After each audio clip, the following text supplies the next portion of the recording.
Hey guys, this week's podcast features Seamus Gallivan, local concert promoter and creator of The Good Neighborhood. Seamus came down, talked about local music, minor league baseball, and helping out the community. Let's get to it. When I first met you, I had heard about The Good Neighborhood, and I think it was because you were going up for the Art Voice Blog Awards at the same time we were. And so I was looking at my competition quotes. Yeah, sure. And I was like, oh man, this is a really cool site. And I think I first met you at C-Bar, maybe for that Yelp dinner thing. Remember? That is where we first met. Yeah, That's right. You and Allie both. Yeah, we had the big fried fish and stuff like that. That was what a treat that we got an 8-course dinner or something. Yeah, it was one of the perks, definitely. Zeroed out. Yes. Yeah. Oh my goodness. Yeah. Yes. I think so. I think that was the first time I met you. Yeah. Absolutely. But I remember when I was reading about you and stuff, I was like, he definitely has it. You had your hands on a lot of different things. It seemed like it's funny that you say the community promoter, because I was trying to think of figuring out what does this guy do? Are you constantly working on ideas and things like that, or yes. is it pretty much nonstop? Yeah. Are we on, by the way? Oh yeah. Nice. Yeah, I got a mile a minute head, and a lot of times just come up with ideas that sound like $1 million to me, and every once in a while one of them works. Yeah. And so, but I don't like to be called just an idea person. No, you actually do things. Yes. You don't just think of the ideas. You actually follow through with them, which is a commendable trait in Buffalo. I think a lot of people have ideas, but it takes somebody with I don't want to say balls. I'll say guts to actually go through with it and get people worked up for it and actually deliver on their ideas. Sure, and I've been as guilty as anyone of being all talk sometimes, but I guess you're not all talk if you do sometimes. Yeah, right? yeah. But no, I'm not afraid to get my fingernails dirty on an event. But I will say that that on the flip side of not having to actually do the stuff, yeah, I've been saying for a long time that it looks like. Have you ever come across consultants? Just any kind of consultant? Not personally, no. I've known people who've worked with consultants. Well, they seem to have it made that a consultant gets to just come in and say, "Here's what you should do." Yeah. And then they don't even have to do it. They just get paid and they go on to the next thing. Yeah. Doesn't matter if it works. And I'm starting to get some work opportunities that basically come under the banner of consulting. And that's got to be that's exciting. It's getting paid to just spout ideas and not have to do.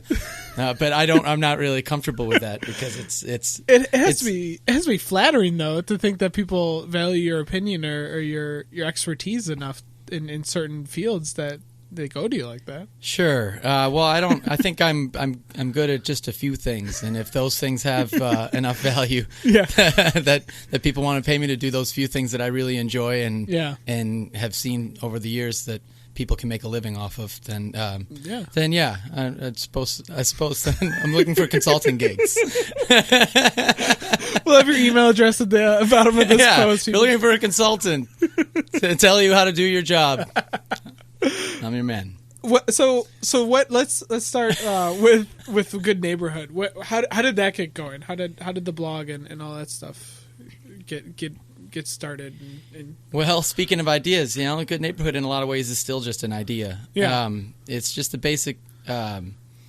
It's just basic notion of wrapping community around everything, how community runs through things. Yeah. That as we were talking about, just in terms of music. Yeah. It's I wanted to create events that meant more than just the event, or that was more than just a good time, but something that involved a good cause too. Yeah. And so basically, that you could go out and have a night out, and it meant more than just whatever was happening in that building with those people. Yeah, you weren't just getting boozy and listening to music, but there was there was something good coming. There's a purpose to it, right? Yeah. Beyond the basic entertainment, and so that's the root of it. That's the root idea. My background is in minor league baseball.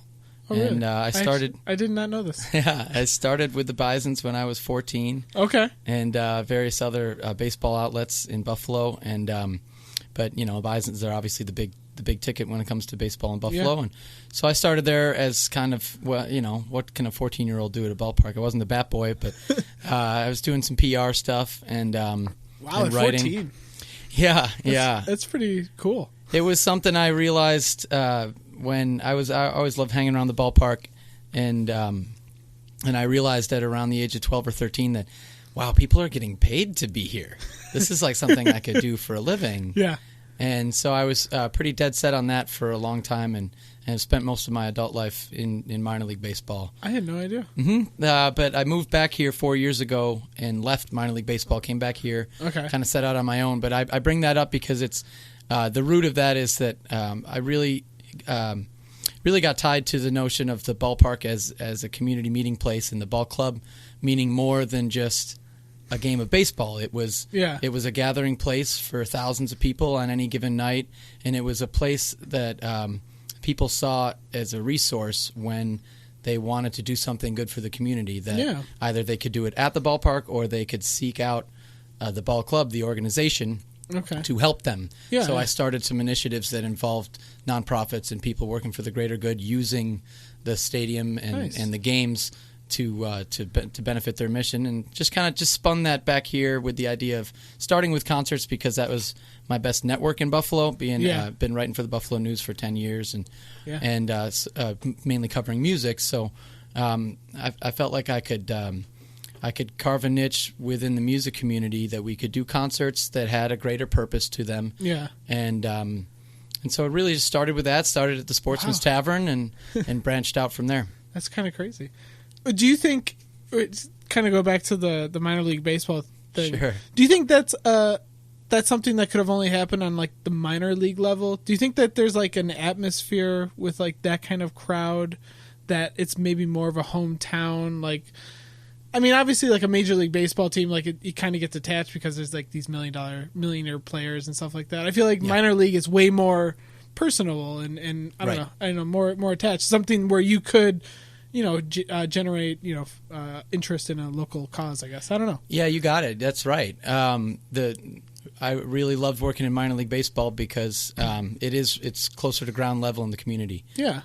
These guys are still, I don't want to say normal, but they're, a guy who's not making a crazy paycheck, but, Right. Yeah, most of them. And it's still really affordable. Yeah. It's affordable family entertainment at the ballpark. I can drive right back into all those talking points real quickly. But no, some of my favorite takeaways from working in minor league baseball are just that for example, one of my best clients used to say, when I was in the sales side of it, would recommend calling me up for group parties at the ballpark and say, I hate baseball, but I love going to this ballpark, and I bring groups to come out because it's just a social thing. Yeah. So it's a good time out. The ballpark is a safe, fun place. Yeah. And then another example is one night we used to, when I went and worked in Texas, I kind of picked up that the industry standard was down in around Austin, Texas, in a city called Round Rock, just north of Austin. Okay. And one of the things that we did there is we made sure that when people were leaving the ballpark every night, we would stand at the gates and say goodbye to everyone, thank you for coming, wish them to come back. And one night this guy comes up and he's got his kids, he's got a kid in each hand, and the kids jumping up and down, and they got pennants in their hands and all that. Yeah. And we had gotten just clobbered. It was like 10-0, I think we had lost. Yeah. And the guy's like, man, we had such a great time. We can't wait to come back. These kids, and the kids got the ball cap on with the team, and they don't even care that the team just lost 10-0. They had a blast. Yeah. And you don't quite get that at a major league stadium. No. And so it's not tied to winning or losing, the success of the team. Yeah. The most popular figure of a minor league team is the mascot, not any given player. So it really is about community and kind of hitting all parts, whether it's a little kid or an older family. And so I bring that approach to a lot of events in that kind of mass appeal. Yeah. Sometimes if we're doing something at Nietzsche's on a Saturday night, we don't expect mass appeal. But by and large, I'm more motivated. Yeah, right. By and large, I'm more motivated to do events that everyone can feel comfortable at, be it a family or a group of 20-something-year-old guys. Yeah. You asked about the blog, and I wanted to make sure to answer that because you're a blogger yourself. The blog is an extension of at first it's partly an extension of the events. Okay. That it's kind of a platform or a hub to advertise about the events, but a hub is a good word because that's what I want it to be. It is barely currently what I want it to be in time, but the notion that it's kind of a posting place for people in the community who are working for the greater good. Yeah. That an organization can have its own column on the site, or just it's an outlet for me to write because as a writer, sometimes I get antsy when I don't have an assigned gig, and I just want to write. But I don't keep a diary. I don't write for myself. I write to get a reaction and to get people sometimes. Get people excited about something I'm excited about. Yeah. And so I was lacking that outlet and I missed it.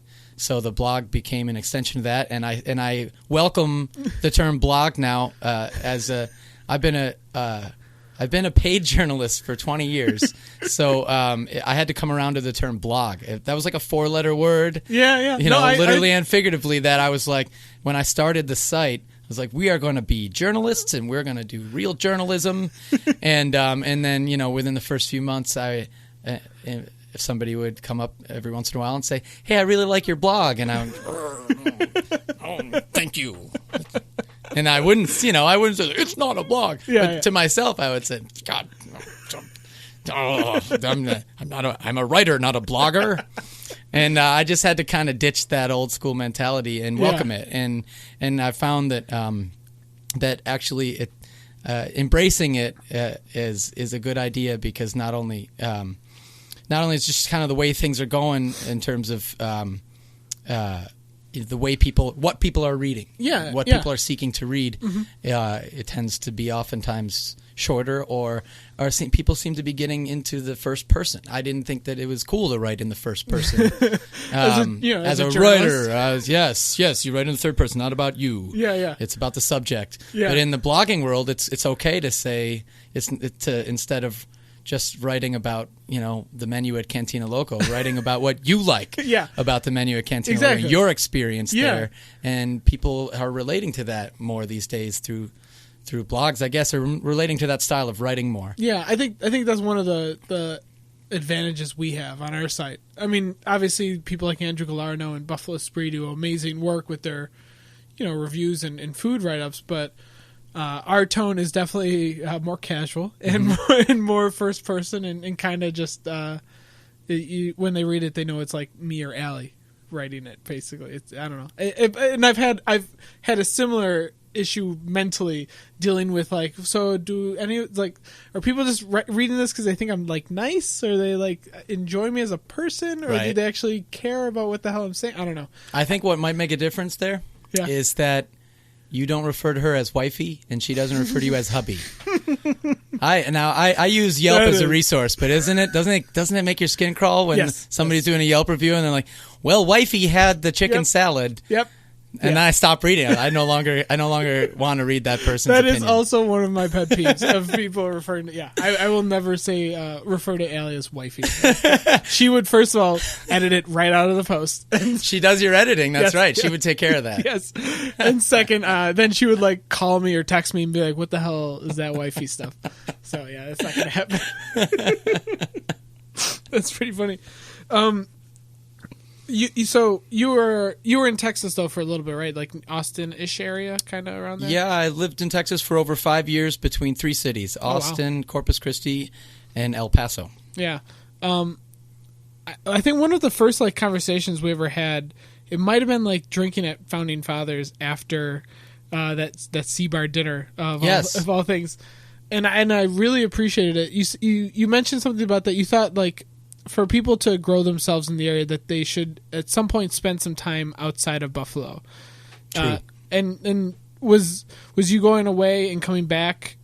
Did it give you a perspective of things that you knew now could work here because you've seen it work other places? Or Absolutely. Yeah. Yeah, I think. Austin is a paradise, if you will. I've used that word many times. I used to say a little slice of paradise is what I would say. Yes. So maybe it has a little bit of a curve that we shouldn't judge it on completely. But I totally agree with you. I've seen that in the restaurant world where people who've trained and came back and now open restaurants and things like that.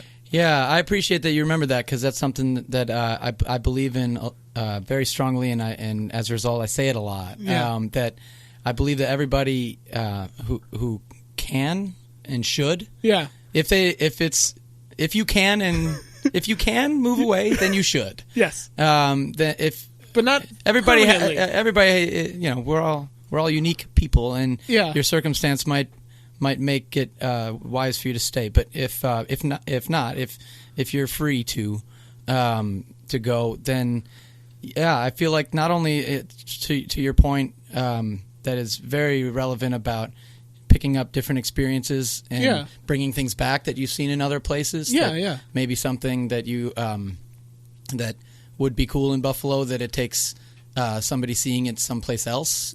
Kind of what you mean there.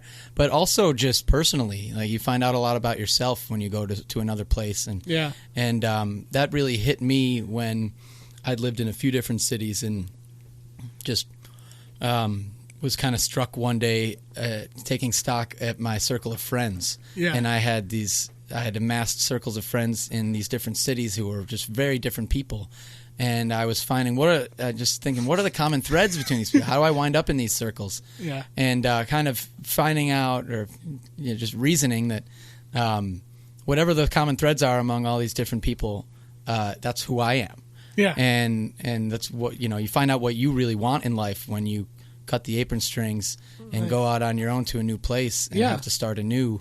You find out what you really need, or you find out what you really have to offer when it comes to what you wind up doing for work and such. But then in terms, absolutely. In fact, the last time I left, I've left and returned 3 times, and although plans have changed, the last time I left, I specifically said, I've got one more move in me, and I'm going to go learn some things down there in Austin and bring them back. I'm going to learn some things about this particular minor league ball club that I had heard was the best, and just I heard Austin was a great city, and I'm sure they're doing some really cool things. And hopefully I can pick a few up and settle back down in Buffalo and bring some of those cool experiences back here. And I hope I have. I know in some ways. I mean, a lot of the events you've had. Tied to music and food trucks. I mean, 2 things that Austin are like, pretty much known for and things like that. But I'm sure other facets too. Yeah, I suppose in one way I might have lucked into the food truck connection, but the absolutely. I mean, I came back definitely with a very a firm mindset that we needed to raise the bar for the music scene around here, and that we were capable of it. And there are things that Austin as a city does that that I might not be capable of putting together myself yet. I mean, we're not going to just turn into Austin overnight, No. I think a lot of cities would love to turn into Austin. Yeah, right. Like we're not going to become that. We're not going to be the live music capital of the world. We're not going to have. I'm going to forget the number off the top of my head. It's maybe 7,000 full-time working musicians in Austin, something like that. We're not going to be that overnight, and we might never be. But we have a lot of strong qualities to rally around in the music scene in Buffalo, and I definitely picked up some things in Austin to help raise the bar on that. Yeah. And I also was around a music scene that was so strong that that you couldn't really get away with being a hack. Yeah. And you can in Buffalo. And so it kind of and maybe for one way that it works for me and works for my events is just I came back from Austin with a higher bar for what I want for music and what I expect a performance to be. That's and so I kind of gravitate to the acts that can deliver. I like to say a lot actually that I really want to work with bands that when I think of their performance, could they pull it off at the Austin City Limits Festival? Yeah. Or in a wider sense, maybe that would kind of relate to more people if they're not hip to Austin City Limits, like Lollapalooza. Yeah. Like, how many bands, could this band get there? Yeah. Could they do it now, or could they someday? And those, if the answer is yes to either of those questions, then it's a band I want to work with. Nice. And there are many bands around here that aren't to that level, but they're doing all right for themselves. Exactly. And that's okay if that's if it works for those bands and the places they play and the people that go to see them. That's okay. But But I hope that one thing I'm able to do is raise the bar for the music scene. And that's awesome. That's when it comes to the food trucks, Donnie. It's funny when I started working over at Larkin Square. I had said this before I started at Larkin. I was Pete over at Lloyd will tell you that I was knocking on his truck saying, we got to have a food truck festival. And this was when there were like 4 or 5 of them. Yeah. I'm like, hey, you guys got a thing going on here. There's something brewing. Like there's a groundswell happening, and we got to get everybody together in one place. And because people are really excited about you guys, we could have a festival. Yeah. And Pete would say like, yes, I do, I really do. And it's something that he had kind of brought back when they were first inspired to.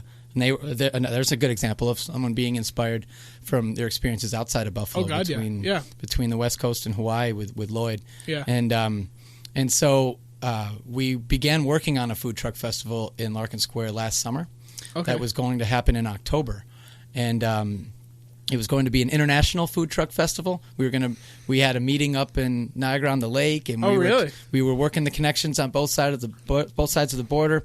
There were people who had experience doing the festivals up there. Roaming Buffalo had gone up they did a winery up there, or something. And I'd been talking to Chris since I first met him at Roaming Buffalo. Let's do a food truck festival, and so we were working on it, and then it just didn't. The cards weren't all lining up. Yeah, and so we said, all right, let's let it go, and that was around August, September of 2012, and early this year, Harry Zemsky, who runs the Square One Sandwiches trailer in Larkin, he said, why don't we have a food truck Tuesday? And now that's become like a festival every week. It's amazing. It's kind of funny how that worked out. Yeah. But it's a big thing now. It's a lot of fun. Yeah. How has the whole Larkin collaboration been for you? I mean, it looks. So this year was my first summer. Like I think one of the I didn't go to the first Tuesday, but I went to like one of the ones after, and it was my first experience walking into that area, and it's an oasis. It is insane. Like I've brought my father, I've brought my in-laws. Like I'm like, you have to see what like is going on, and it's one of those places where it is literally like an embodiment of like the change in Buffalo. Like just looking at these buildings and like being like, yeah, somebody cared. They put money into this, and people are all supporting it. I don't know. Big time. I love that you perhaps asking me how my work experience. Yeah. How's the Larkin experience? Because it's kind of an experience for even if you're just walking in for an event. It's an experience to walk into that place for the first time. Oh yeah. And breathe it in. Yeah. No matter what's happening there, even if it's you're the only one in the place. Even if it's a lunch on a Wednesday. Something to look around, to do a 180, and this place is real. Yeah. I never tire of the reactions of people when they first walk into Larkin Square. Yeah. My favorite is probably Colin Dabkowski from the Buffalo News calling it Sesame Street with beer. But it's it's such a colorful place and such a friendly and clean place. Yeah. And it has beer, so there's quite a nice balancing act. Yeah. My experience there has been life changing, really. Yeah. I wasn't. I didn't think that that I would have an experience like that in Buffalo, actually. Okay. I've rarely been accused of selling Buffalo short on anything, but. But part of the reason I chose to become self-employed when I moved back to Buffalo is that the people I'd worked for in my last stop in Texas, between Austin and Corpus Christi, were the same ownership group in minor league baseball, and they were the first class in every respect. And I really, I was worried that if I chose to work for any other company, that I would be let down and burned out because they had spoiled me. They were actually, to pardon the name dropping, but it was Nolan Ryan's family. If you're a baseball fan, you know who Nolan Ryan is. Yeah.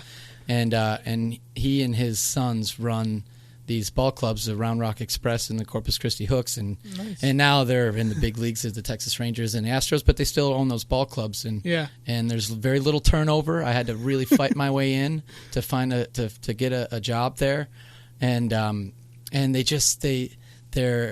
they're really smart with their money. They're bottom line focused, but they're people first. Yeah, that's awesome. And that's what I've found in the Zemskis at Larkin Square. And I think it comes through in just about everything you see from them. I haven't seen anything otherwise. Yeah. Whether it's what they're doing there in Larkin Square, or what they're doing in the big building, the Larkin at Exchange building, that 2,000 people working in there. Yeah. And their imprints are all over Buffalo. And they, I was just, I went into it as I didn't know them, and they reached out to me. Leslie Zemsky reached out and said what they were building with Larkin Square and what they wanted to do, and that it seemed like that what I can bring to the table was something they needed, and it's worked out so well, and we've done more than I think either of us expected already, and we're about a year and a half into working together. But I didn't think I would get so excited about working with any one group of people. I was kind of dedicated. I'm just going to, kind of work with different people all around town and try to carve my own niche. And I'm certainly still going for that. But at the same time, I've now moved a block away from Larkin Square, and I really believe in what they're doing over there. Yeah. And I'm all like, when I get an idea now, if it's not directly related to a specific place in Buffalo, my first thought is, will it work in Larkin Square? That's awesome. Because people love to come there, and it's a very versatile space. Yeah. And if I can get them to go along with an idea, then I know that it'll be done right if it's done with them. They dot the I's and cross the O's. What? They dot the I's and cross the T's? There you go. They cross the T's and dot the I's? Yeah. I don't know. X's and O's and T's and I's, Donnie. They do them all right. They're wonderful people, and so it's nice to come into to a space like that and know that if we're going to do something that involves, say, 20 food trucks, logistically there are some hurdles to climb with that, a little bit. And that we're going to right down to the little details that.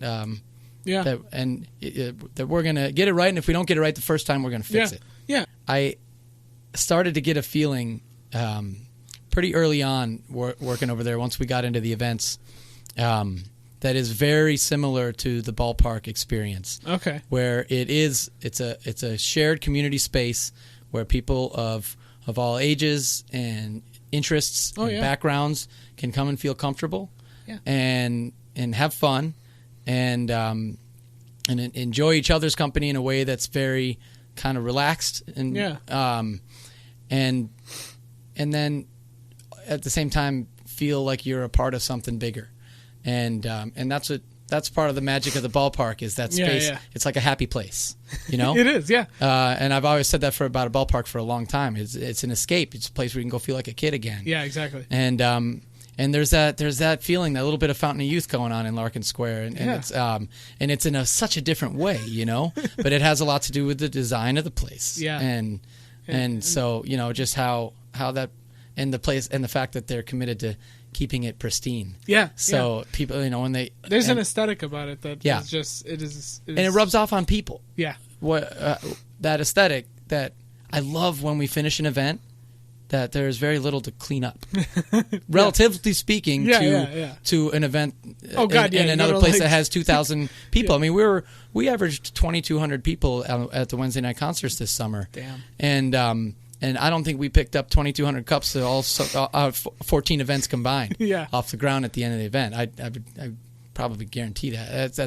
It's just people they respect the space. That's awesome. And I hope it stays that way. And I think it will, because we're committed to keeping it as a community space like that, and as a place that welcomes those kind of events that appeal to a wide range of people.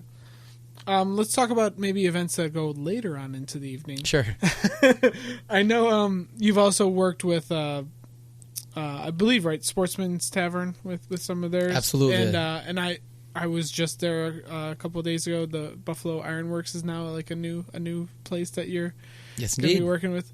How was that experience? Like, it has to be just awesome. Like going out and reaching out to artists that you either appreciate or respect or enjoy, and working with them and getting them into venues that you also enjoy. I mean, both of those places.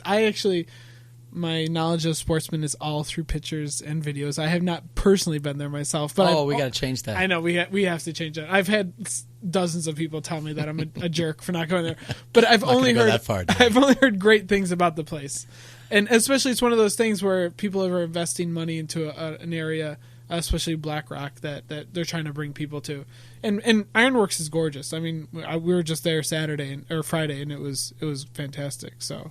Yeah, I mean, how Thank was you that? For coming to that. I'm sorry, I interrupted you. How was that? What? No. How was? I mean, that's a little bit of a different, I guess, kind of thing. I mean, it's more of a late night crowd. It's more probably networking and trying to reach out to acts that you maybe haven't heard before, or balance like the ones that you have. Like, how does that work? Yeah, well, there's going to be a lot of variety at the Ironworks if it goes. The way I'm recommending it goes. I think the way they want it to go too. Yeah. Well, first of all, the Sportsman's Tavern is the first place that I went to when I moved back to Buffalo and said, kind of like put down a business stake and said, I want to do something here. Okay. I had been writing about the Sportsman's in the Buffalo News for a few years by that point, and. So have you seen like the evolution of the actual space itself? Or? Yeah. I've been going there about 10 years. They've been around for 30. They just celebrated their 30th anniversary with the Hall family owning it. I mean, the Sportsman's Tavern has been around a lot longer than that, and the Halls actually just kept the same name when they took over. Nice. But that has there's a lot of fun to go with that. Now that it's become a nationally renowned music venue. Yeah. That it still has the appearance from the outside of a neighborhood tavern in Black Rock. Yeah. That there's just a running joke among a lot of musicians, touring musicians, that not only did the name throw them off when they said that, okay, we're playing where in Buffalo, but then they pull up and they're, it's getting more assuming with the patio now from the outside, but it's not as unassuming as it used to be. But they would pull up to the place and they'd just start cursing their booking agent, like what have you gotten us into? And then once they set foot inside, met the Halls, met the crowd that was there to see them, and they would consider it one of their favorite places. So I had been writing about it in the news with the shows that they were doing, not only with local musicians and the reputation that they were gaining as a favorite place for musicians to play and hang out. Yeah. Because it's owned and run. Dwayne Hall is a musician himself, and he opened it as an outlet for that. But the reputation they were gaining nationally, that when I moved to Austin, Dwayne said, "Hey, go tell Dale Watson I said hi," and that we're pals. And nice. And now Dale Watson is one of my go-to guys in Austin, and that's a guy who's about. I think just last week they recorded their Austin City Limits debut, and Dale is becoming an icon in the country music world. That's awesome. And he's been going to play in the Sportsman's Tavern for 10 years, and he stopped what he was doing when I first met him and said, "Let me tell you something about Dwayne Hall. I love the Sportsman's Tavern." Oh man, and that was I was a new guy in Austin, and this guy who I'd heard was a legend in town. Yeah, wants to talk about Buffalo. That's awesome. And I found that at many places in Austin and around, and interviewing musicians over the years for the news before they were playing the Sportsman's, talking about how much they liked the place. That's awesome. And knowing the other places they've played and how much weight there was to that. At all this said, almost every time I was at the Sportsman's Tavern, I was the youngest person there by a mile, or at least if there was anybody there at 5 or 10 years older than me, maybe they were the only one 5 or 10 at that age. And just it was an older crowd and a really loyal crowd. Yeah, and so I knew that they were succeeding.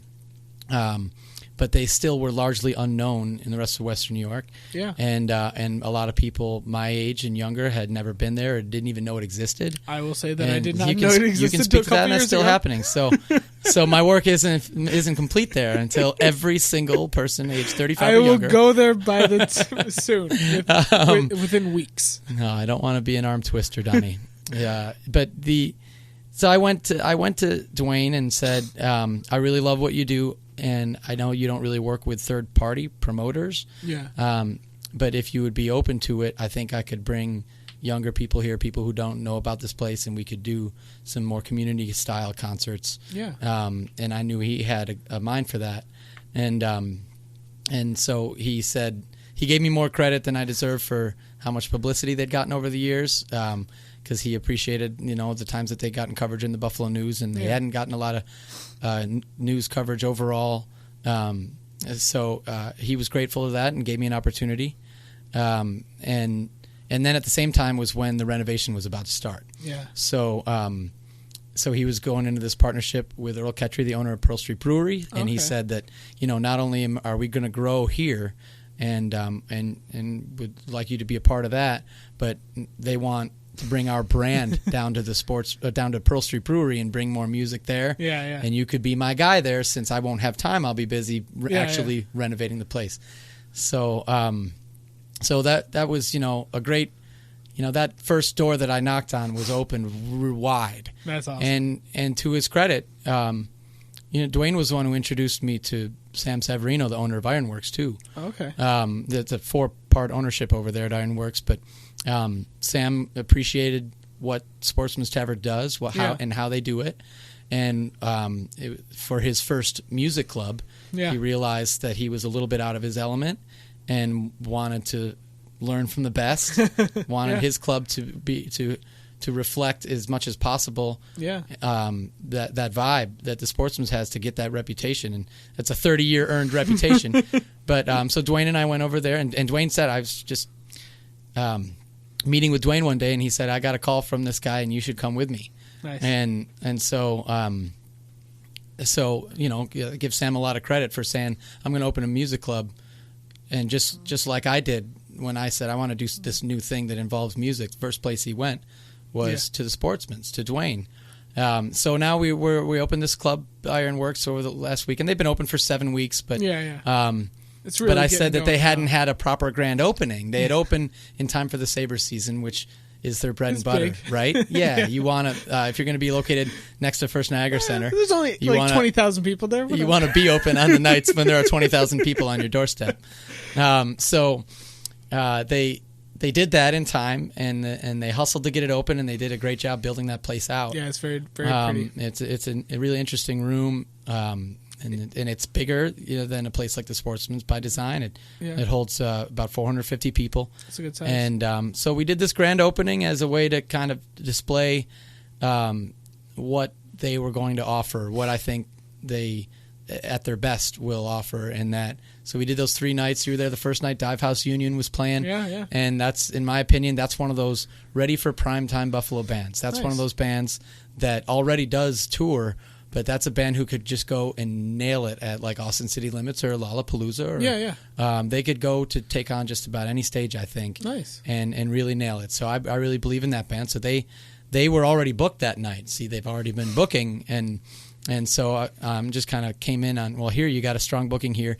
They had Strictly Hip the night when the Sabres and Leafs were playing. Oh my god! And that makes sense in so many ways. Oh my god! So, and I think anybody 1,000 people in there. Oh yeah, absolutely, yeah. That was one of those nights where I like to joke. That's the night where you leave a case of beer on the fire marshal's porch. So it was packed. But no, and it was Sabres Leafs, and you had a Tragically Hip band, right? Yeah. And I think I hope everybody who attends my events and follows along knows that we prefer original music, and that's what I like to promote. Yeah. But there's a time and a place, and when the Sabres and Leafs are playing, that's the time, and right across from the street from the arena is the place to have the Strictly Hip, because they do it pretty well. I can see in my head like the Leafs fans like leaving, and then just hearing like a cover coming and just like funneling it. I can just like right out the door into the other door. Yeah, no kidding. Yeah, it was like being summoned home. Yes, exactly. I hear the sound of the Tragically Hip. I know where to go. So that was a lot of fun there Friday night. Then Saturday we had a band called the Ragbirds, which is based out of Ann Arbor, and an internationally touring band that has Buffalo roots.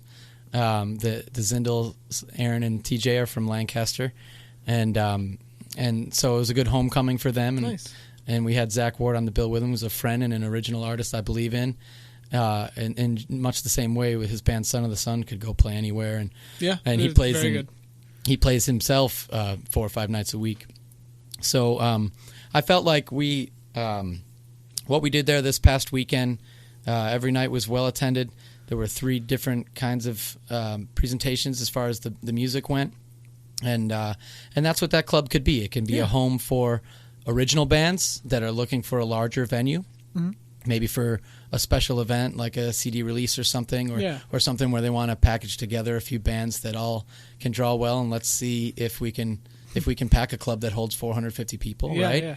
And also, on those event nights, we're going to experiment a little bit with that. Like, there's a tried and true factor for a band like a Strictly Hip. But I'd be interested to find out what happens if we put some other bands on Sabres nights that are not necessarily cover bands, but good party bands. Yeah. Like an Andrew J. Reimer's Country Punk Extravaganza, or a Black Rock Zydeco, or McCarthyism.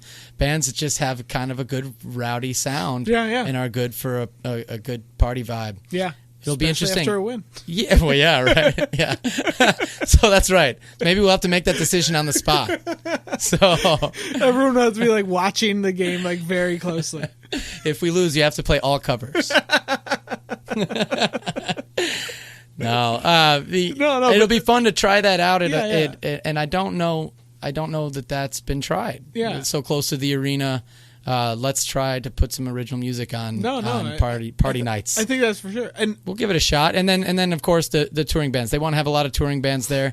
I don't deal much in touring bands. I'm not necessarily afraid to, but I like working with local bands. I like things local. Just like we like to eat local food. I like working with local bands.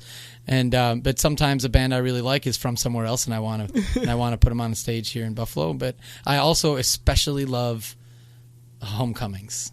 Yeah. As someone who's left a few times and come back, I know how fun a homecoming is. Yeah. And so when there are bands that are out on the road, whether they're from here and have moved on to someplace else, or they just have a soft spot for Buffalo because their parents live here and they grew up maybe somewhere else. It's something. Some people who have roots in Buffalo and those bands come through town, it should be an extra special occasion. Exactly. And it was like that with the Ragbirds, who had a lot of family come out. They had a newborn baby. Jeez. Aaron Zindel had just had a baby a couple months prior, and so we were able to put him in a room in a club that had proper accommodations for an infant.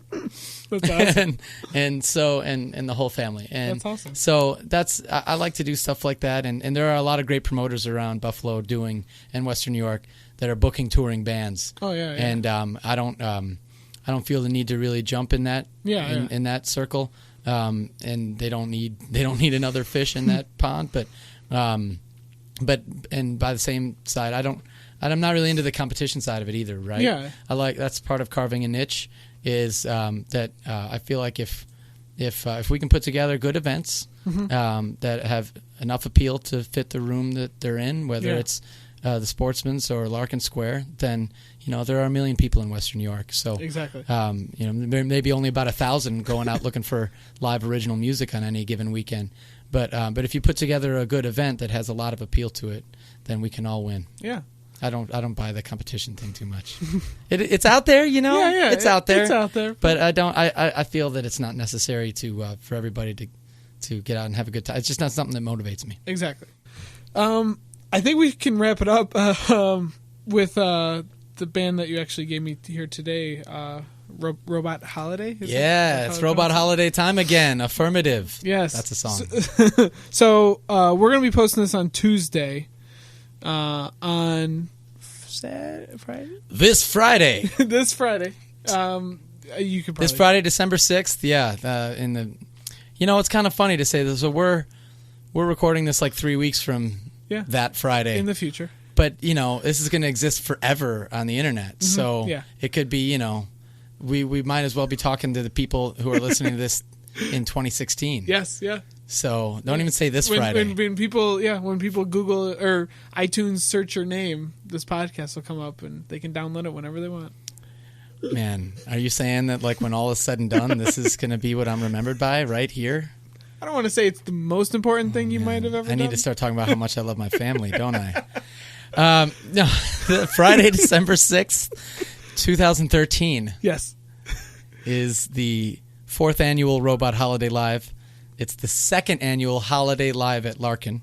Nice. And it's this group, Robot Holiday, is mostly humans. I sometimes give them a hard time for their name because it can be a little challenging for the promoter to express to people what exactly it is. But it is a wonderful thing, and so I love talking about them. It's a group of about 20 or so Buffalo musicians who started about 10 years ago, just kind of for fun. They recorded a couple Christmas songs and just like kind of gave them out as kind of a gift. Yeah. Like here's a little something that we cut and pass it around to their friends in the spirit of the season. And it started to grow to let's start writing original songs because we're tired of all these old holiday songs that everybody hears 1,000 times this time of year. After the first CD, you kind of run out. Sorry? And after the first CD, you kind of run out of English or of holiday songs, I would feel. Yeah, right. Like they didn't really want to deal in the traditionals, like the classics. Yeah. So they did, a couple, and then started writing their own, and with the kind of the guideline was that we don't necessarily want a Christmas song. How about just a holiday or winter song? Okay. Make it non-traditional. So a lot of the strange stuff comes out. There are a lot of songs like Office Holiday Party, Walking Through Walmart, Perhaps You Shouldn't Have Invited Us. Nice. These themes of the holidays that are not necessarily jingle bells. Non-denominational, yes. Certainly that too, right? And they're outside the box, and the robots came in because they started manipulating synthesizers and having singing robots. Nice. But that's only on a few songs. The majority of them are a variety of styles that they're folky, they're rock songs, there's even some disco now. Nice. There's definitely a lot of variety in the styles because it's a very versatile group. Again, it's like 20 of them. Yeah. But the mastermind is very versatile. His name is Jonathan Hughes, and he does most of the producing, arranging, and a lot of the playing. So they came to me in 2010. Dee Adams, who is another part of that Sportsmen circuit. She said that I've been making these songs with this group. You know most of them, and we've got like 60 songs now, and we feel like we should do it live and have it be like a review. And we don't care about making any money off of it. We just would like to do something nice for some folks in the holidays, and just take these songs to the stage.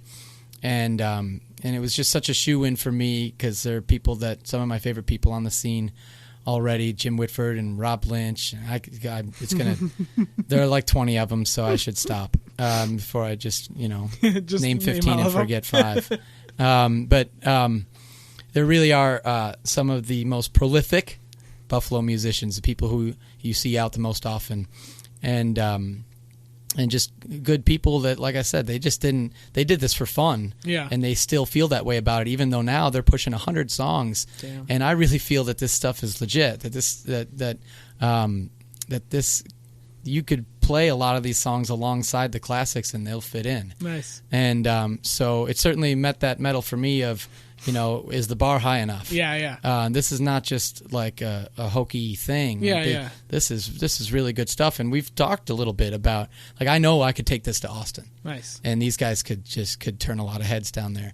But as it stands, they just do this for fun, and they do it for the fun of making music with each other, with their friends, and passing it around. And so we in 2010 we did this show at the Sportsmen's. And for 2 years on Sunday nights, we packed the house, and food bank was the chosen cause because of the season. Yeah, it makes a lot of sense to support the food bank, and then we moved it to Larkin Square last year, 2012, when really, I mean, we had packed the Sportsmen twice, so we were thinking that maybe it was time for a bigger space. Yeah. And Larkin was looking to do a signature winter event. Yeah. And they were easily the perfect entertainment for it.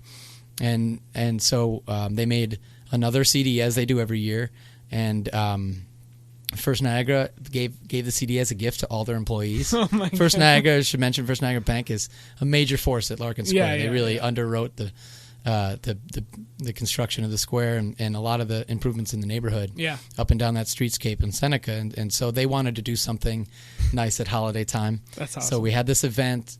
They made, I think we had like 3,000 CDs were made,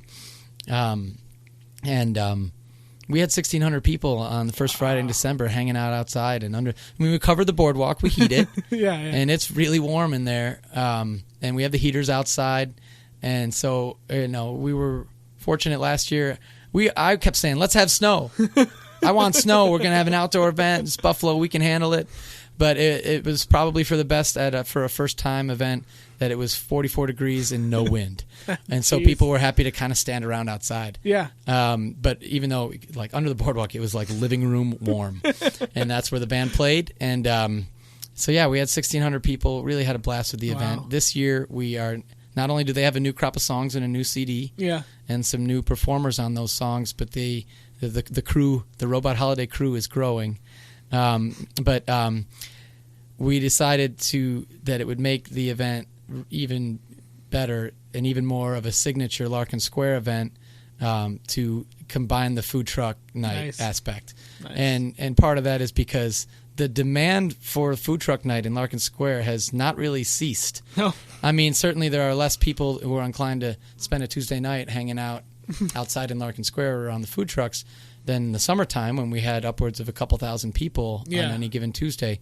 But I mean, you ask the trucks. I mean, we're more in your element.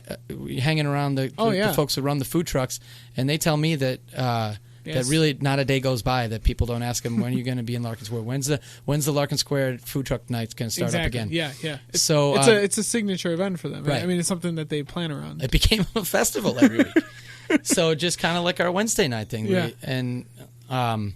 So with that in mind, we thought it would be fun to have them all around on this night. Yeah. And so we're going to have Robot Holiday Live with all human musicians. The robots don't get invited to the live show. They don't travel well. Yeah. So there'll be 20-something musicians performing. I think most of them are going to be there. It'll be a 2-hour show. And the food trucks will surround them. The marketplace will be open with some vendors with kind of holiday themes. If you got some gifts to buy, it'll be that's cool. And it'll be Friday, December 6th. And it became, it's kind of funny to use the term. It's kind of metaphorical, but it was a really warm event. Like maybe that's part of the Larkin experience, though, is that it's a feel good place. Yeah. And that we had that event in the middle of winter, or at least in the beginning of winter, and sure, it was 44 degrees is not warm. No. But the feeling in that place last year was part of that magic that I talk about, where it was a real community gathering. Yeah. And everybody felt good about being together and being exactly where they were in the time and space and weather. And so it was just a real special night, and I'm thrilled that for these guys in Robot Holiday, that most of them, Sportsmen's Tavern is their favorite venue. So the Sportsmen's Tavern will always be the place that got Robot Holiday Live started. But now we're in a position where they can get their music in front of thousands of people. Yeah. And they deserve it. And so it's a special night for them, and I think for everyone who attends, they should have a good time. And so you can have this, pick your truck. That's and awesome. Talk about food truck. We barely talked about the trucks themselves. I thought we were going to talk about food, Donnie. Came on here to talk about food, man. This is all about the guest. This is all you. We can talk about me some more then. No, it'll be a great night, and and I really I brought you that CD because I want everybody to hear it. Yeah, and I'm very excited. I want you to enjoy it, but I want this stuff. I swear you could sneak one of these songs in between the nonstop playlists radio station X that's decided to play Christmas music for a day or a month. You could sneak these songs in and not miss a beat. Yeah. And that's part of, if I may put a bow on our conversation, that's part of how we can raise the bar for what people think and expect from the Buffalo music scene. I like it. I like that our whole conversation was nice. Full circle. It was full circle. Seamus, thank you so much for coming down here. It was a pleasure talking to you, and it's been great getting to know you the last couple of years. Likewise, I really respect what you do for the community, and it's very inspiring. It makes me want to step up my game in terms of not just writing about the scene, but maybe doing a little extra. And so that's something that I hope to get off of, I don't know how to say, but rub off on me in 2014 and going forward. And, appreciate that. And you do great work. And if you had a suggestion for what to close out this episode with, do you have a track that we should allow the listeners to listen to from Robot? Sure, if you'll allow me, I will say, but I'm compelled to say, those are really nice words you said, Donnie, and there's a lot that I can, should, and need to do better as just a person in the community who wants to make the community better. These are just really easy ways, really. Yeah. I'm just gathering people around fun and trying to make it mean more. And there are a lot of people doing a lot more. There are a lot of people doing a lot, but I appreciate that that's the basic mindset. Is that it's easy to just, whatever you're doing, just put a hat on for a second and say, is there a way to make this not only mean whatever it's supposed to be, like a concert, can we make it mean more and make it do something for people beyond just us? Yeah, and I really appreciate what you do. But we got a long way to go, man. Yeah. I'm gonna pick one song. All right, we're talking about like a bumper to ride out the show. Yeah. All right, how about one that hits good at the beginning? How about 4 Christmases and Counting? That's one of my favorites. 4 Christmases and Counting. And there are probably 8, I think, of the members of the group playing on it. Nice. And it's just got a real strong intro. So if you only play 10 seconds of it, you'll hear Jim Whitford's baritone guitar leading the way. All right. Sounds good. Seamus, thank you again. Thank you, Donnie.